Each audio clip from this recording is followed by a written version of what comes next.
rolling down the highway, tunes of days gone by, 50s through the 80s where the heart still flies. So come along, friend, there's more to explore. You're on the road with the Grand Tour.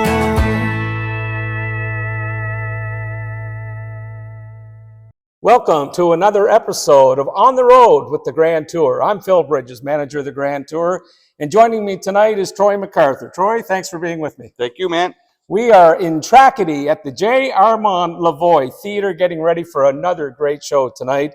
And of course, during this series of shows, we want to make sure you, the fans, get to know the members of the Grand Tour. So, Troy, first of all, what do you play in the Grand Tour? Well, the Grand Tour, I'm mainly the pedal steel player. And I play, feature a little bit of banjo. I play some guitar and harmonica. Yeah. He pretty well plays everything, the talented Troy McArthur. So, Troy, first of all, I'm going to ask you, when did you start playing the steel guitar and how did you get interested? Well, I got interested in the steel guitar. Believe it or not, I was playing, there was a morning show on CTV called BT, Breakfast Television. Yeah. You remember that show? Yeah, absolutely. And we were playing it. I was 15 years old. We're on the way home and we're all jazzed up. We're going to conquer the world. And we stopped in Troy to get gas, and there was a little music store pawn shop across the street. And we walked in, and they had a green, seafoam green and cream pedal steel. I can't remember the brand of it, but I'd never seen one in person. And it was just the prettiest thing I ever seen. And I just wanted to play it. And it was way more money than I could ever dream of at that time. And my whole life, I wanted one. And a couple of years ago, I was looking for a camper. Before years in May, I was on Facebook Marketplace looking for a camper, and a gold pedal steel came up for $350. And I bought the thing, and I got a bunch of books and started figuring it out. And then I think it was 2 weeks, somebody called me to go play a show with the thing. I had no idea what I was doing, and still don't, but I'm having a lot of fun with it. We got a better guitar since then, and yeah, love it. So it'll be 4 years in May.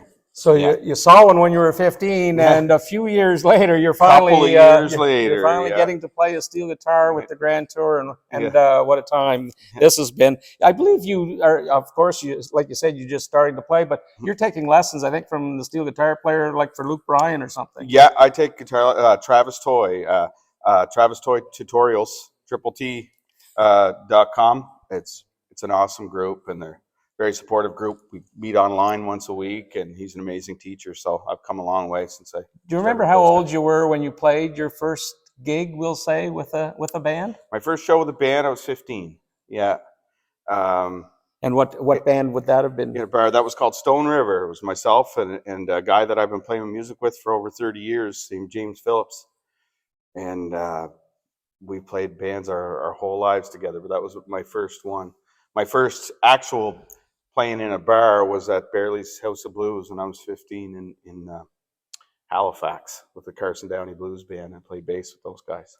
Right. Yeah. Very good. So obviously, I mean, your music career, you just mentioned James Phillips. You played with James in a bluegrass band for several years that did very well. It was Saddle River? We had the Saddle River String Band, yeah. Yeah, 4-piece string band. We wrote most of our own stuff, and we did the same type of idea, travel the Maritime. So we were mostly a festival band, and we were fun. Big single mic, and I played banjo and harmonica and washboard, all kinds of crazy stuff in that band. And we had a lot of fun with that band. We had a lot of success with that band. I believe you guys won an East Coast Music Award. We have an East Coast Music Award, yeah, 2008, and a couple of PEI Music Awards, and yeah, we had a lot of fun with that. We were shortlisted on the Grammys one time. That was pretty cool. That is pretty impressive, of course. Yeah. And then you go from that to playing an instrument that you fell in love with when you were 15. But here we are with 1,000 people, sold out shows, and you're playing a steel guitar that you really just picked up 4 years ago. It's a lot of fun because it's the least comfortable I've ever been playing an instrument. So, and I'm just having a blast with it because it's making me think up there. Yeah, we're having a lot of fun with it. Of course, we've mentioned that the Grand Tour really has become a family. And your son, Henry, some may know as Mustache Boy, he comes on most of the road trips and helps out in many ways as well. Oh, Hank is he's a big help. He's our wizard behind the scenes. We've been in a few jams, as you know, with Tex being sick or whatever, not showing up, and he's stepped in and done a great job.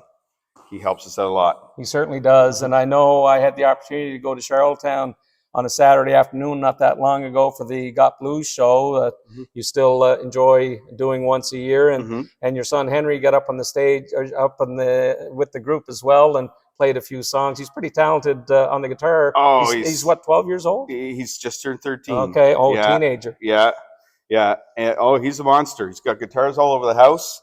And that we do that once a year. Me and James Phillips, that I mentioned earlier, get together and make some noise with the Got Blues band boys up Charlottetown. We have a blast, and they love Henry. It's just 4 years maybe. Henry's been coming up doing that, playing with us 3 or 4 years, and it's so fun to watch them grow and be able to do this stuff with your kids. It's pretty special. It is. And Troy, of course, you live in Summerside with your wife Jillian and your sons Henry and George. And of course, you've put a lot of time into music.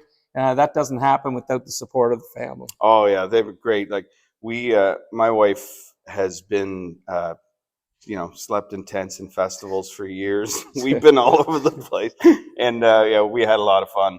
And when Henry was born, we kind of stopped the festival scene, and with the idea that I'd love to get back at it someday again when the boys are old enough to start to come. And here we go. It's kind of full circle now. So. Yeah, the Grand Tour. You're also a co-founder, and we'll probably do another episode in the future with you and Danny and spend a little more time talking about how the show got started. But here we are, a year and a half basically into the Grand Tour. Is this what you imagined? No, we started this thing with we'll try it for.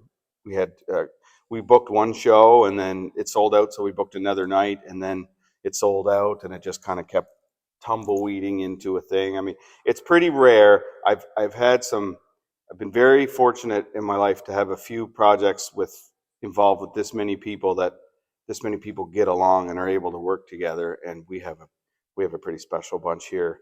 I mean, what is we 12 people we travel with or something like that, and we're all just friends and family. I love it. And it definitely shows on the stage, and the audience can tell too. You guys are having as much fun as they are. Yeah, it's a privilege. Be able to do this stuff. Right on. Thank you very much. That is Troy McArthur of the Grand Tour, the man that, like I said, plays steel guitar, harmonica, and it plays everything. We don't have a kitchen sink on stage, so he can't play that.